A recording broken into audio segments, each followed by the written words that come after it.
நம்முடைய முன்னோர்கள் நமக்கு கொடுத்த செல்வங்களை அழிச்சுக்கிட்டே போகிற செயல்களாக தான் இருக்குது. அதில் தான் இந்த ஏரிகளை ஒழித்து கட்டுவது, ஆறுகளை ஒழித்து கட்டுவது. நம்ம இதான் வளர்ச்சின்னு வேறு சொல்லிக்கிறோம். வளர்ச்சி அப்படின்னா ஒரு மரம் இருக்கும் ஒரு இடத்துல, அந்த மரத்துக்கடியில் மக்கள்லாம் நின்று பஸ் ஏறுவாங்க. ஆலமரம் பஸ் ஸ்டாப்பு, அரச மரம் பஸ் ஸ்டாப்பு, புங்க மரம் பஸ் ஸ்டாப்புன்னு நம்ம சொல்லிக்கிட்டு இருந்தோம். இவன் என்ன செய்கிறான், இவன் வளர்ச்சி அந்த மரத்தை வெட்டுவான், அங்கே ஒரு பஸ் ஸ்டாப்னு ஒன்று கட்டுவான், அதுக்கு டைல்ஸ் வேறு ஒட்டுவான், மக்கள்லாம் அதுக்குள்ளே விட்டு வெளியே வந்து நிற்பான். ஏன்னா வெப்பமாக இருக்காது. அறிவு பாருங்கள், இதுதான் வளர்ச்சி. வளர்ச்சிக்கு அடையாளம் இதுதான். கக்கூசில் டைல்ஸ் ஓட்டுறது தான் இவங்களுடைய வளர்ச்சி. இந்த கொடுமை எங்கே சொல்கிறது? இதுக்கு எவ்வளோ செலவுன்னு பாருங்கள். ஒரு புங்க மரம் வைக்கிறதுக்கோ ஒரு புளிய மரம் வைக்கிறதுக்கோ எவ்வளோ செலவு?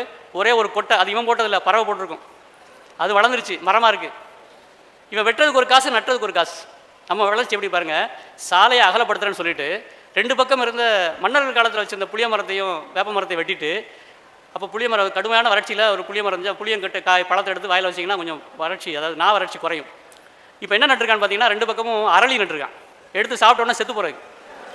இதுதான் நம்முடைய வளர்ச்சி. இந்த வளர்ச்சியை பற்றி ஒரு நாள் பேசலாம். அவ்வளோ கொடுமையான வளர்ச்சியில் நம்ம நோக்கி அது கிடக்கிட்ட விட்டுருங்க, வேறு போயிடும், தலைப்பு விட்டு வெளியே போன மாதிரி ஆயிரும். அப்போ இந்த கார்காலம் என்பது நீரை அடிப்படையாக கொண்டது, உயிர்களின் தோற்றத்தை அடிப்படையாக கொண்டது. அந்த அடிப்படையில் தான் இந்த கார்காலத்தை முல்லை நிலத்திற்காக வைத்தார்கள். முல்லை நிலம் என்பது மிக மிக முக்கியமான ஒரு சூழலியல் மண்டலம். அந்த ஈகோசிஸ்டம் ரொம்ப நுட்பமானது. அதுதான் வள்ளுவர் சொல்கிறாரு, ஒரு நாட்டினுடைய அரணை பற்றி பேசும்போது முக்கியமாக அதை சொல்கிறார். மணிநீரும் மண்ணும் மலையும் அணிநிழற் காடும் உடையது அரண். ஒரு நாட்டினுடைய அரண் என்ன அப்படின்னு கேட்குறாங்க. ஐயா, மணி நீர் இருக்கணும் ஐயா அப்படிங்கிறாரு. அது என்ன மணி நீர்? Crystal clear water.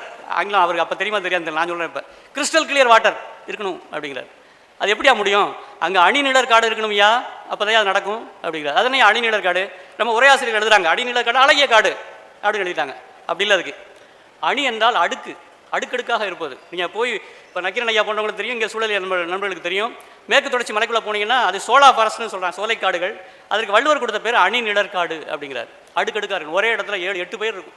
பூமிக்குள்ளே ஒன்று இருக்கும், பூமியை மூடி வைக்கக்கூடிய மூடாக்கு பயிர்கள் இருக்கும், சிறு செடிகள் இருக்கும், அப்புறம் குற்று மரங்கள், பெரிய மரங்கள், நெடிதோங்கிய மரங்கள், அந்த மரங்களின் மீது வளர்ந்திருக்கின்ற கொடியினங்கள். இப்படி ஒரு 7-8 11 கூட இருக்கலாம், அதுக்கு மேலே இருக்கலாம். அவ்வளவு ஒரு அடுக்கடுக்காக சூரிய வெளிச்சம் உள்ள துறையப்படாமல் இருக்கிற அளவுக்கு அடுக்குமுறையாக இருக்கின்ற காடுகளை தான் அணி நிழற்காடு அப்படின்னு சொன்னான். சரி, இந்த அணி நிழற்காடு இருந்தால் சூரிய வெளிச்சம் படாது, பெய்கிற மழையானது மண்ணை தொடாது. மண்ணை தொட்டால் என்னாகும்? சாயில் எரோஷன் வரும். அதான் செம்புலப்பெயல் நீர் சொன்னாங்க பார்த்தீங்களா? சிவக்காட்டில் மழை பெஞ்சா சிவப்பாக போகுது, கரிசக்காட்டில் மழை பெஞ்சுன்னா பால் போல போகும். ஆனால் மணி நீர் கிடைக்காது. மணி நீர் கிடைக்கணும்னா அங்கே அணி நிழற்காடு இருக்கணும். அதுதான் அந்த முல்லை நிலம். முல்லை நிலத்துக்கான காலம் தான் கார்காலம்.